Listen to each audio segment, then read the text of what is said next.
Good morning, Colfax. We are back with our fourth Broadcasting 1 show of the season, which shatters the previous record of 2. So congratulations to my Broadcasting 1 colleagues. Joining me on the desk today is one of those hard-charging broadcasters, Lucas Clark. Thanks, Kylie. In today's show, reporter Tyler Hinton looks into long lunch lines and what leaders are doing to solve that problem. Callie Amaral explores the benefits of the performance training class. And Lerma has our first winter sports preview as he gets in the gym with the boys basketball team. Welcome to the show.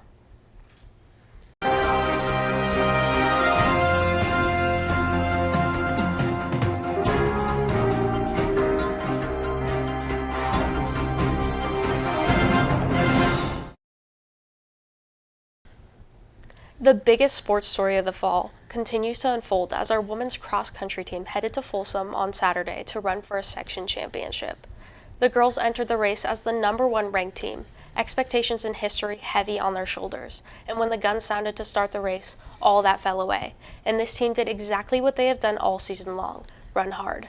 Jessie Redding stormed to a first-place finish on one of, if not the most challenging courses in the section.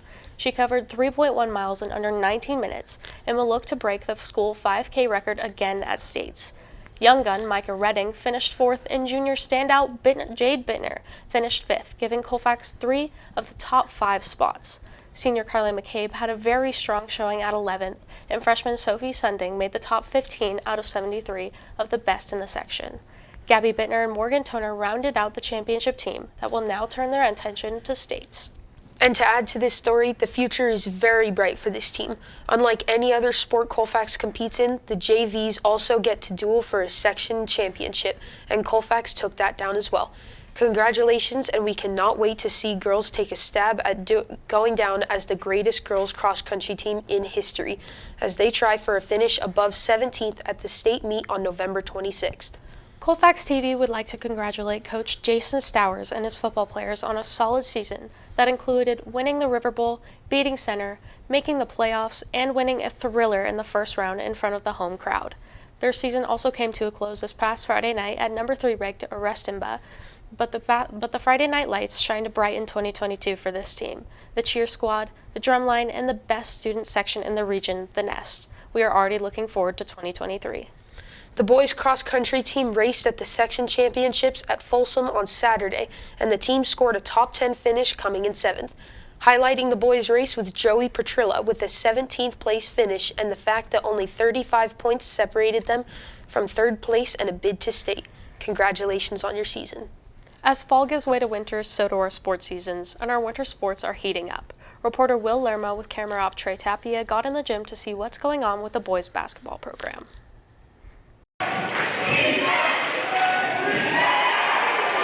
Colfax has a rich boys basketball history with 15 league championships and 5 section championships. Last season, the varsity team was led by gym namesake and Colfax legend Ron Pucci because there was no coach. With only 7 players on the varsity team coming out of a COVID-shortened season, the Falcons were long shots to make it back to the playoffs for the first time since 2018. Our team's greatest accomplishment last year was we were fortunate enough to make a play-in playoff game in the D4 section last year, and we ended up winning that game to make the playoffs.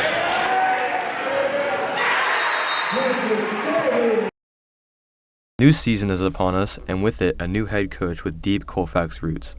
Devin Ginty played basketball at Colfax for 4 years, from 2003 to 2007, and in that time, led his team as a point guard to 2 league and section championships.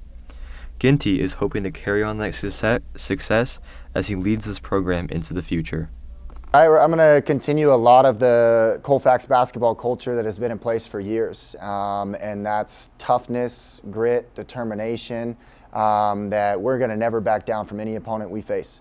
And hopefully our new and young players are ready to take on that challenge because it's going to be a battle anytime we step on the floor.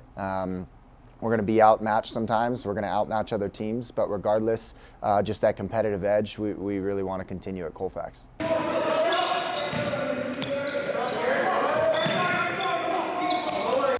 The work started in July at camp, in the weight room, and playing fall tournaments, and Ginty has simple aspirations for this year's team. Our aspirations are number one, just to grow, right? We're a really young team. We only have 2 seniors, and those guys are going to be great leaders for us. I can't wait to get them back from football. But you know, as an entire unit, we need to grow for the future, and the expectations are always going to be to make playoffs and try to make a run. But I'm looking forward to seeing, you know, these younger players have the opportunity to be in the program here for a few years.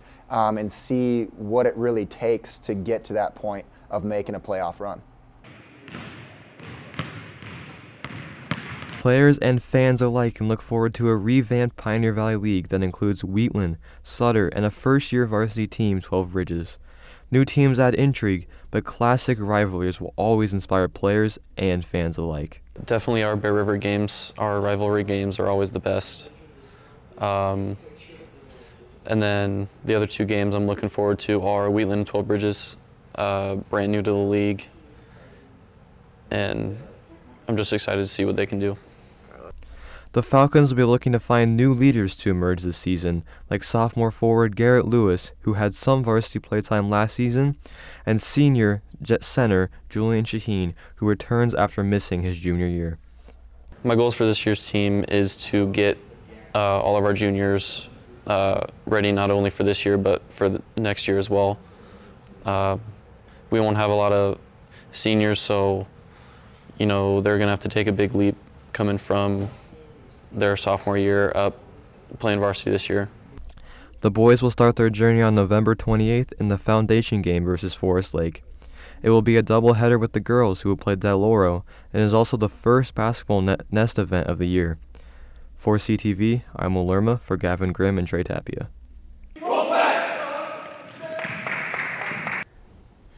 I can't wait for the girls and boys foundation game doubleheader, and when I listen to Coach Ginty talk about toughness, grit, and getting ready, I can't help but think how much good training influences athletic success. These past couple of weeks, I got to work with reporter Kylie Amaral on a piece about a unique course on our campus that helps students with just that, training.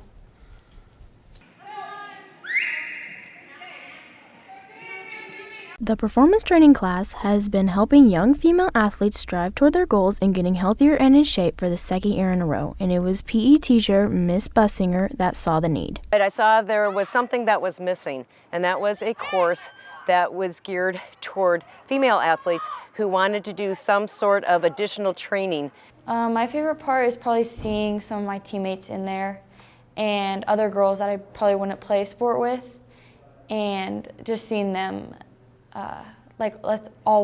we all work out together, and it's a fun environment. This class has helped strengthen all the different parts of my body, I guess, and I definitely especially my stamina and my endurance has definitely improved over the year. A typical day in this class is never boring. It is always changing. So in performance PE, we start every day just with a general warm-up, and then we cycle through pretty much 3 different types of workouts. We have a strength type of workout, we have a cardiovascular endurance workout, which we also include some flexibility on those days, and then we also work on agility skills. So depending on which day is our focus, we could have anything from working out in the weight room, we could be doing circuit training, we do a lot of core strength training, we could be doing intervals on the track. This class doesn't only help student athletes get healthier for their upcoming season, but also pushes the students in many other ways. In order to improve your performance and your fitness level, you have to work hard. And my students do that every day. And then also just pushing yourself when you don't want to do something, because sometimes it's hard to go to practice when you don't want to. Honestly, a lot of it is mental, going into it and just trying to put in my full effort every day.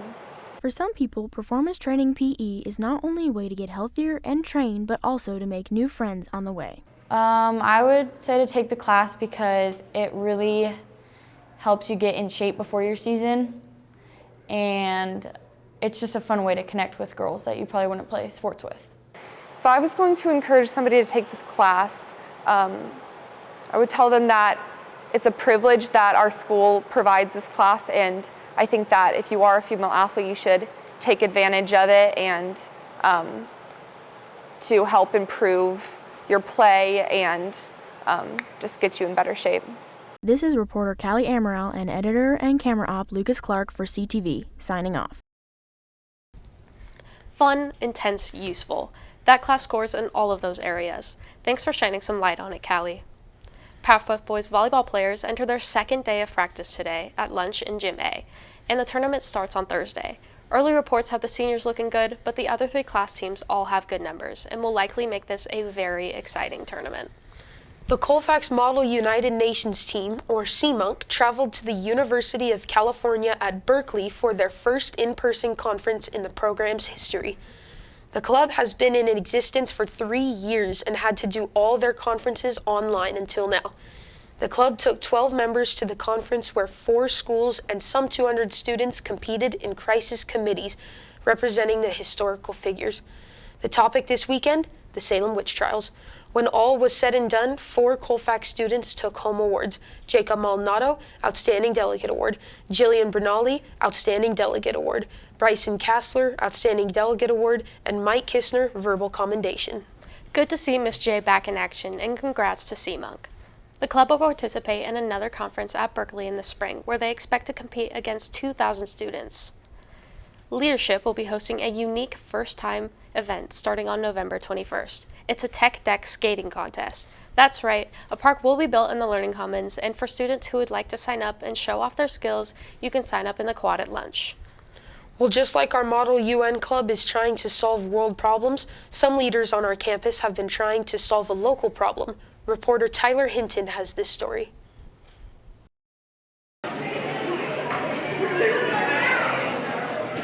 Colfax has been experiencing long lunch lines all year, and now student and adult leaders are teaming up to find solutions. As a student council, we're trying to solve especially the crowding in the lunch line and people running and getting pushed, and trying to let everyone get the option they want and have a good lunch. Our school cafeteria staff think they have an idea of why the lines are so long. Some of the challenges I've had that have made a huge impact are students stealing meals, which has made our lines go a lot slower because I have to keep the food behind the register instead of having it out for you guys to help yourselves. What could be contributing to these long lunch lines are friends are wanting to hang out with other friends in the lunch line instead of just coming in and getting their food. Senior leader Trinity Vernon Cole is actively participating in solving the problem with the leadership class and key leaders on campus. I'm working with our wonderful principal, Mrs. Raybuck Bonilla, and Jamie Taylor, our wonderful lunch lady. She's like the head lunch lady. We have been having meetings to talk about what I can do at the student and leadership manage level. And they have been working on the district level. Vernon Cole has met multiple times with this team, and currently a third point of sale system is on order with talks of a mobile cart in the works. Cole is also reaching out to student organizations that require service hours to get student volunteers to staff a third lunch line. A surprise outcome from this project is it looks like Froyo might make a return as well. With leaders putting their heads together and a willing student body that avoids hanging out in line and quickly grabs a lunch, hopefully everybody will get the free lunch they want in a timely manner. Reporting for CTV with camera op and editor Gavin Heck, I'm Tyler Hinton. That's all we have for you today, Colfax. Next week, we will preview the upcoming boys and girls soccer seasons and learn about how a young club is growing every year. Until then, I'm Kylie Powell for Lucas Clark. Have a great day, Colfax.